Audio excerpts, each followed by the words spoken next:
Assalomu alaykum. Viloyatimizda sodir bo'lgan muhim voqealar tafsiloti bilan efirda Xorazm 24 axborot dasturi. Studiyada Azizbek Nurmamatov.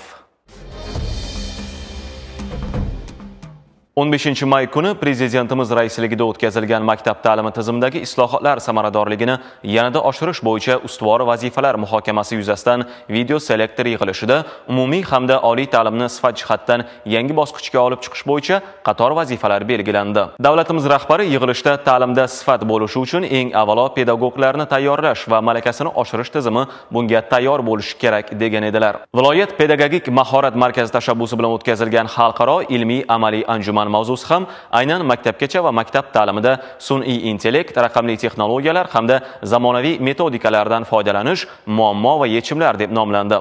Dasturimizning ilk lavhasi shu haqda. Zamonaviy ta'limning dolzarb masalalariga bag'ishlangan xalqaro ilmiy amaliy anjumanda 10 ga yaqin davlatdan pedagogika yo'nalishidagi 20 ga yaqin oliy ta'lim muassasalari hamda pedagogik mahorat markazlarining professor-o'qituvchilari o'z ilmiy ma'ruzalari bilan ishtirok etishdi. Sun'iy intellekt va raqamli texnologiyalarni ta'limda qo'llash bo'yicha tajribalar, zamonaviy pedagogik metodikalar bilan tanishuv va boshqa dolzarb mavzulardagi ma'ruzalar, mahoratli pedagoglarning ochiq muloqot va foydali tajriba almashinuvi ishtirokchilarda katta qiziqish uyg'otdi.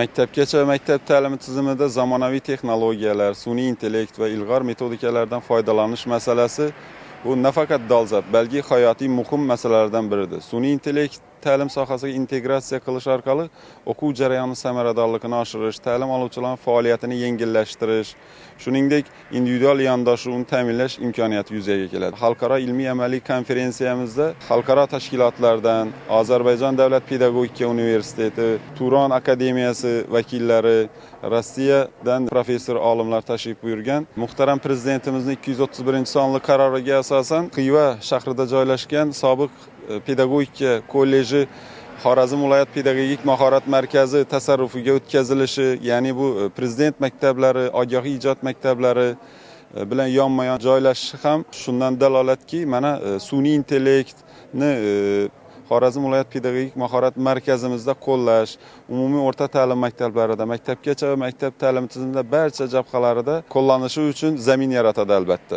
Mashhur konferensiya bu o'z o'rnida kuni kecha davlatimiz rahbari boshchiligida o'tkazilgan video selektoridagi maktabgacha ta'lim va maktab ta'limi sohasidagi islohotlar va yangi davrlarni boshlab berish to'g'risidagi nutqlariga juda hamohang bo'ldi deb ayta olaman. Aynan bugungi konferensiya ham shu mazkur video konferensiyani davomi sifatida deb baholandi deb ayta olaman. Sababi hozirgi paytda barcha sohada bo'lgani singari ta'lim sohasida ham raqamli dunyoni, sun'iy intellekti va raqamlashtirishni kiritish va o'z o'rinda to'g'ri tahliliy munosabatda bo'lish uchun uni to'g'ri joriy qilish masalasi turibdi.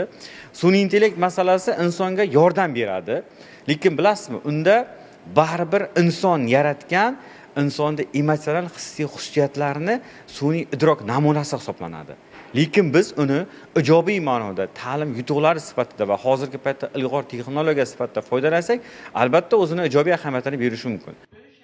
Konferensiyada shuningdek o'quvchilarda tarbiyaviy fazilatlarni rivojlantirishda 4K modeli kompetensiyalarning ahamiyati, masofali ta'limda tizimlashtirishni amalga oshirish, kasbiy rivojlantirishning zamonaviy trendlari, o'qituvchining individual ta'lim trayektoriyasini amalga oshirishga kognitiv tayyorgarligi, ona tili darslarida o'quvchilarni aqliy faoliyat usullariga o'rgatish orqali so'z boyligini oshirish va boshqa bir qator dolzarb mavzulardagi ma'ruzalar tinglandi. Həmin konferans sun'iy intellekt, rəqəmsallaşma, Bu go'zal ilmiy anjumanda ishtirok etayotganimdan juda mamnunman. O'zbekiston o'zining boy tarixi va madaniyati bilan dunyo xalqlari uchun juda ajoyib mamlakat bo'lib, eng qadimiy diyorlardan biri. Xorazmda bo'lib turganim, hamkasblarim bilan tajriba almashish imkonini beryapti. Dunyodagi eng yangi ta'lim metodlarini o'rganish, o'quv uslubiy yangiliklardan o'qituvchilarni xabardor qilish konferensiyadan ko'zlangan asosiy maqsad hisoblanadi. Agarda biz pedagoglar mahoratini qancha yuksaltirsak, kelgusida yoshlar ham keng tafakkur egasi bo'lib yetishadi. Azaldan O'zbekiston ilm, ma'rifat, madaniyat yuksalgan o'lka. Ayniqsa bu diyordan pedagogika nazariyasiga munosib hissa qo'shgan allomalar Abu Ali ibn Sino, Farobiy, Abu Rayhon Beruniy, Mahmud Zamaxshariy va boshqa juda ko'p ilm-fan namoyandalari yetishib chiqqan.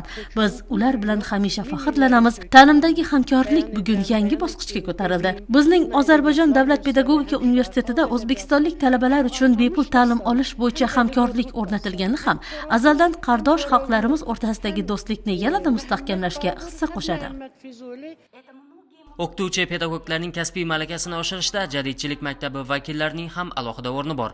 Anjumanda o'zbek jadid adabiyoti namoyandalarining ta'lim sifati hamda tarbiya nazariyasiga oid ilmiy fikr-mulohazalariga ham ahamiyat qaratildi. Xorijiy davlatlardan kelgan yetuk salohiyatga ega pedagog mutaxassislar ta'lim sifatini yuksaltirishga qaratilgan usullar va o'z tajribalari asosidagi xulosalar bilan o'rtoqlashdilar.